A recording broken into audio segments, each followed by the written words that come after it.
Mwiriwe neza nshuti bakundwa, mwiriwe neza mwese abakunzi ba Kaireme TV, umugoroba mwiza, igitondo cyiza bitewe n'aho muherereye ku isi hose. Ndabashimira cyane rero urukundo mudukunda, uburyo mudushyigikira, uburyo mubana natwe. Nshuti bakundwa, uyu munsi nicaye ndatekereza ndibaza ngo ariko mu by'ukuri ikintu kibuza abashakanye guhuza ni igiki? Umugore aricara agatekereza, umugabo akicara agatekereza, noneho bose ugasanga iteka baratekereza ibintu bihabanye. Iteka ibitekerezo byabo ntibirebana, ntago bihuza, ntago bishyira hamwe. Kandi ibyo biba ku bantu bamaranye iminsi. Ni ukuvuga ngo ingo z'abajeune marié usanga bene ibyo batabifite. Ariko za ngo zimwe usanga ari ingo z'abantu bashyize hamwe, z'abantu bakundana, z'abantu bumvikana, ntiziramba. Ujya kubona ukabona nyuma y'imyaka 5, nyuma y'imyaka 3 batangiye kuryana. Mu by'ukuri nicaye ndabitekereza ndavuga ariko ikibazo ahanini kiri hehe? Ibi bintu biterwa n'iki? Rero naje gusanga mu by'ukuri ikintu gituma abashakanye badahuza ahanini bituruka ku buryo Imana irema umuntu yamuremye imushyizemo urukundo. Satani ntabwo yigeze abyishimira, kubera ko iyo urebye usanga urugo ruhabanye n'umugambi wa Satani. Mu rugo niho habyara abantu, mu rugo niho harera abantu, hakabaho uburere bwiza, mu rugo niho hatuma aba bantu bareka gukora ibintu bibi, mu rugo niho mbese habumbabumba umuntu akavamo umuntu ukwiriye. Rero usanga iyo umuntu abuze se na nyina arangirika. Iyo umuntu se na nyina iyo ababyeyi babanye nabi, wa muntu arangirika. Bivuze ngo Satani afite ntere zikomeye cyane zo gutuma abashakanye batabana mu mahoro, kuko nibabana mu mahoro baramusenyera, baramwangiriza, bitere ikibazo. Aka kantu abashakanye mujya mugatekereza, ugasanga murashwanye mupfuye akantu gato cyane k'amafuti, ku buryo wicara ukavuga ariko ubundi harya ubwo mu by'ukuri ikintu gitumye dushwana ni igiki? Ntihagire utekereza, ntihagire ufata umwanya wo kubiha umwanya ngo nabura mushakishe terrain d'entente, icyatuma mwiyunga, ahubwo usanga muhangayikishijwe no gukora ibintu bibi gusa kugira ngo umubabaze nawe akubabaze. Guhimana, umwe agahima undi, n'undi agahima undi, n'undi agahima undi. Ejo bundi narutse kuganira n'umuntu aransetsa arambwira ati madamu wanjye we ararana n'ibikoboyi, ibintu by'ibipantaro by'ibikoboyi. Ndicara ndatekereza navuga ariko iyo uraranye ikoboyi mu by'ukuri ntusinzira, kuko irari kujena. Ariko we wibwiye ko abangamiye gusa uwo muraranye, ariko se wowe ubwawe witekereje, wowe urikunze, ariko ugasanga umuntu arimo aragugurana n'urujinsi mu buriri. Wow! Ndatekereza ndavuga ariko kuriya guhimana nyine mpita mbona ko Satani nyine abayateje moto. Buriya uramutse ubashije nko gufunguka mu maso ukareba mu isi y'umwuka, ushobora gusanga hepfo yawe hari nk'ibidemo bingahe by'ibikara bibi cyane bishinyitse amaso, biso bitukura, byishimiye uburyo mwebwe mwembi muryamye, umwe areba ku nzu undi areba hino, hanyuma noneho muteranye imigongo, mwarakaranyije, umwe yakwegera undi agakubita ingumi cyangwa agakubita umugeri. Wow! Satani abavivura akavuga ati wow. Nyamara murimo murakorera Satani mutazi ko ari we muri gukorera. Muri aba agent ba Satani mutazi ko waba uri umukobwa ukaba witeguye kubaka urugo, cyangwa se ubitekereza ukaba wifuza gukurikirana amasomo meza yo kubaka urugo rwiza.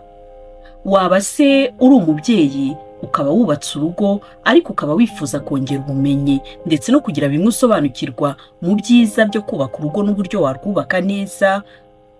Tuguhaye ikaze kuri Kaireme. Amasomo yo kwigisha kubaka urugo rwiza ku bagore n'abakobwa azatangira muri iki cyumweru gitaha.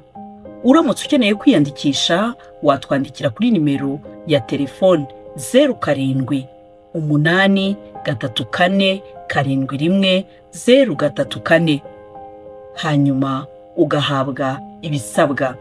Tuguhaye ikaze. Kwiga kubaka urugo ni ibya buri munsi. Ugize Imana ugira umujyanama mwiza. ikaze kuri Kayireme.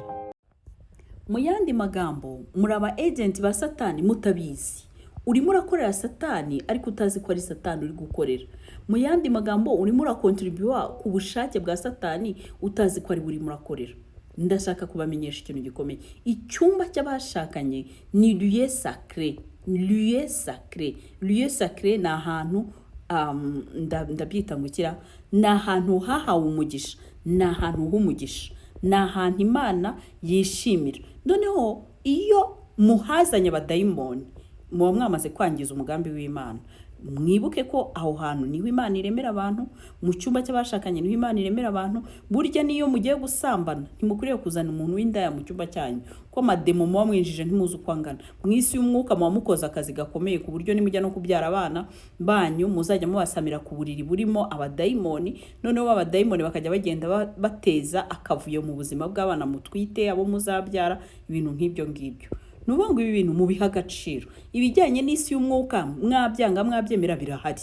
Imbaraga z'umwijima zirahari kandi zirakora.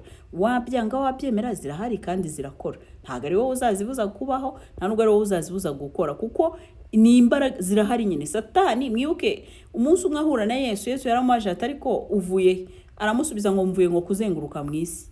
Ngo mvuye kuzenguruka mu isi. None se imbaraga zo kuzenguruka mu isi urumva Imana yarazimwambuye? None se imbaraga zo kugenda agaragara naho atagaragara Imana yarazimwambuye? Ni kutekereza arazifite. Rero birakenewe ko wowe n'uwo mwashakanye mugira ubwenge kugira ngo muzabashe kuzirwanya, kuko nicyo kintu cya mbere na mbere kirwanya Imana. Nicyo kintu cya mbere kirwanya umugisha.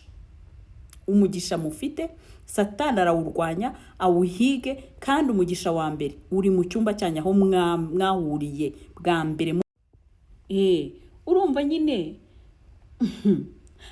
hahandi mwahuriye bwa mbere muhuza imyanya ndangagitsina yanyu, bwa mbere muhuza imibiri yanyu mu biruka bumwe. Uwo munsi bwa mbere muhuza mwabikoreye mu buriri mu cyumba cyanyu muri babiri. Icyo cyumba rero n'ubundi muzakomeza kugihurizamo, niho muzajya muhuriza imibiri yanyu, niho muhuriza imitima yanyu, niho muhuriza mukabyara abana, niho muhuriza mukarema amaproje yanyu, niho muhuriza mugasenga Imana muri babiri gusa, niho muhuriza ibintu byanyu byose mukabikora. Noneho rero iyo Satani yabashije kwinjira muri cya cyumba, araza akabasenya bigakunda, kuko abasenya ahereye mu maraso yanyu. Masohoro yanyu harimo umwuka w'Imana, mu masohoro yanyu harimo imbaraga z'Imana. Noneho d'ailleurs mwebwe mwazanye indaya mushyira ku buriri bwanyu, mwebwe mwazanye ikizira cyo kutarebana ngo mupfumbatane mushyushyanye mukora umurimo Imana yabageneye, ahubwo mwebwe muterana imigongo, murara mutishimanye, murara mufitanye ubugome, murara umwe afitiye undi umushiha. Deja amadayimoni yamaze kwinjira mu gitanda cyanyu. Ibiri bukurikire muri icyo gitanda byose bizaza biri iby'amadayimoni. Kubera iki? Kuko mwamaze kuyaha ikaze muri cya cyumba. Wa mwuka w'Imana murimo murawirukana. Za mbaraga z'Imana zirimo zirabura uko zikora, kubera ko mwazigotesheje imbaraga z'umwijima. Ijambo ry'Imana riravuga ngo mbere yo gutura ituro ryawe jya ubanza usubire inyuma wiyunge na mugenzi wawe. Kandi ijambo ry'Imana rikongera rikavuga ngo ntibukarinde bwira utari wiyunga na mugenzi wawe, utari wababarira uwo mwagiranye ikibazo, utari wavugana n'uwo mwagiranye ikibazo. Ntibukarinde bwira, kuko bushobora kwira ugapfa ukabura hise kandi ujyanye icyaha urarimbutse. Bushobora kwira wa muntu agapfa mwari mufitanye ikibazo, akagenda utamusabye imbabazi. Ibyo byose ni ikintu kikwereka ko ntiwagakwiriye gutinda. Waba uri umukobwa ukaba witeguye kubaka urugo cyangwa se ubitekereza, ukaba wifuza gukurikirana amasomo meza yo kubaka urugo rwiza. Waba se uri umubyeyi ukaba wubatse urugo ariko ukaba wifuza kongera ubumenyi ndetse no kugira bimwe usobanukirwa mu byiza byo kubaka urugo n'uburyo warwubaka neza. Tuguhaye ikaze. Ikaze kuri Kayireme. Amasomo yo kwigisha kubaka urugo rwiza ku bagore n'abakobwa azatangira muri iki cyumweru gitaha. Uramutse ukeneye kwiyandikisha watwandikira kuri nimero ya telefone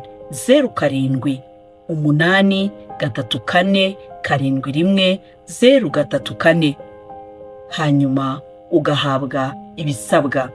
Tuguhaye ikaze. Kwiga kubaka urugo ni ibya buri munsi. ugize Imana ugira umujyanama mwiza. Ikaze kuri Kayiremye. mu yandi magana ntiwagakwiriye gutindana ikibazo wagiranye n'uwo mwashakanye cyangwa undi muntu uwo ari we wese ngo burinde bwira ukigifite.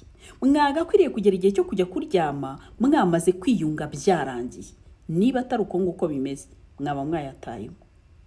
Ako kaniriwe ngatekereza ndavuga ariko kubera icyo abashakanye bahimana, umwe akareba undi akareba ha, umwe akavuga ati twubake inzu, undi ati ndakwiyamye, umwe akavuga ati dukodeshe dufate dukodeshe dukore business, undi akavuga ati ndakwiyamye, umwe akavuga ati ndakora ibi n'undi ati nanjye ndakora ibi. Kubera iki iryo himana riterwa n'iki? Riterwa na Satani wamaze kubinjirira.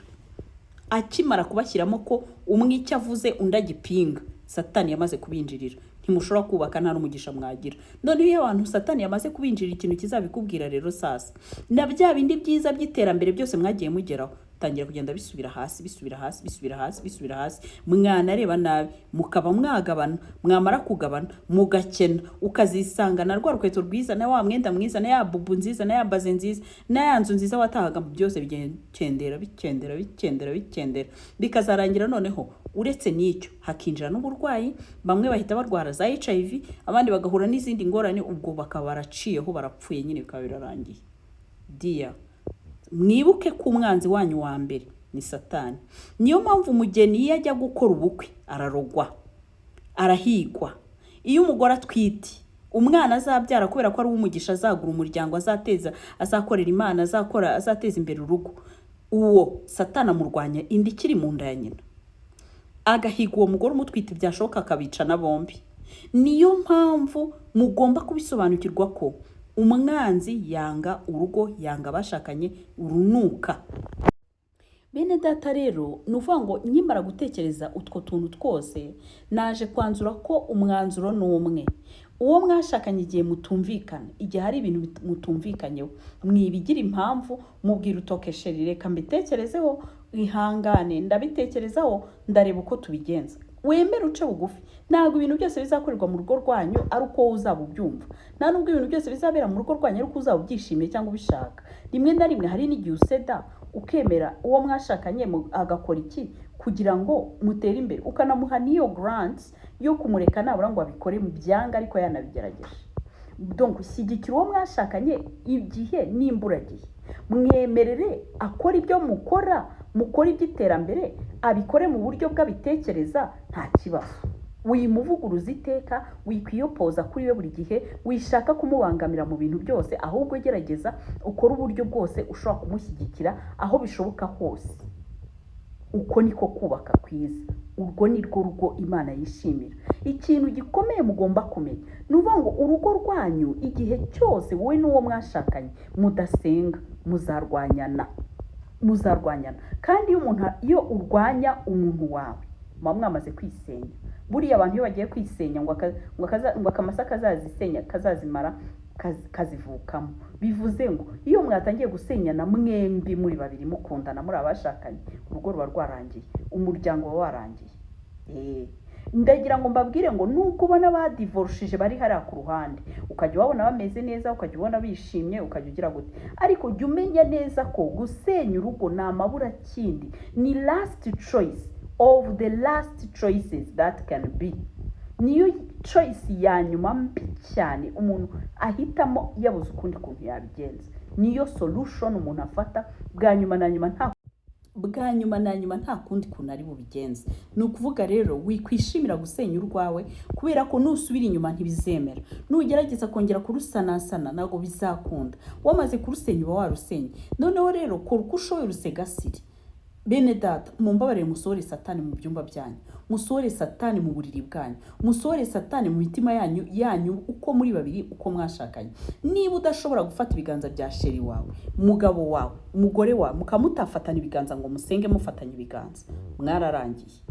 Niba mudashobora guhuza ngo muganire muhuza, ahubwo mukaganira muningurana, mukaganira umwe acenga undi n'undi acenga undi, mugahishanya mukagira gute, ndababwiye ngo mwararangiye. N'undi wese mwashakana nuko wamugira. Ntugatekereze ko ari uko washakanye n'uwo nguwo utangira ushaka impamvu urumva sinamukundaga, sinamushakaga, whatever.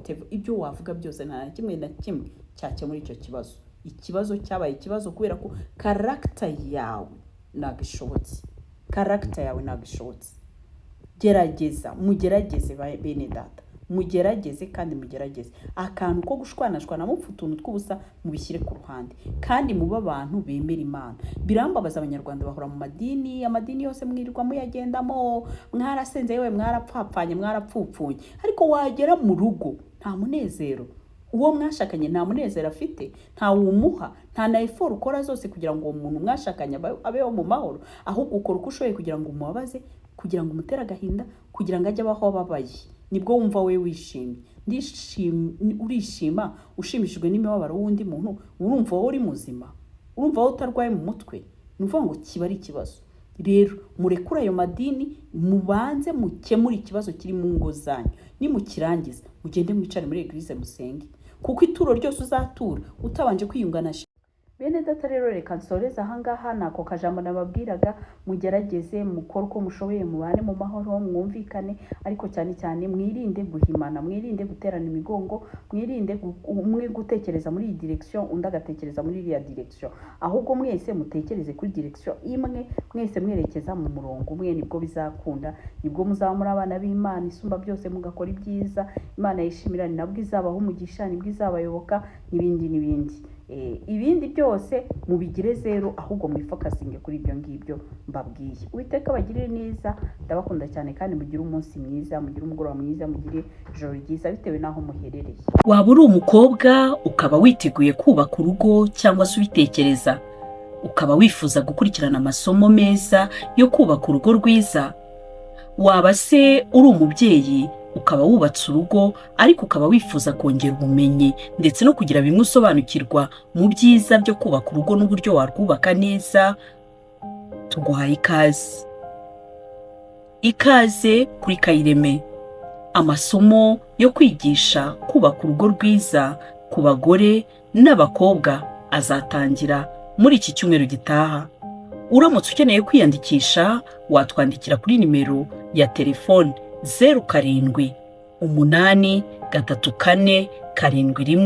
0783471034, hanyuma ugahabwa ibisabwa. Tuguhaye ikaze. Kwiga kubaka urugo ni ibya buri munsi. Ugize Imana ugira umujyanama mwiza. Ikaze kuri Kayireme.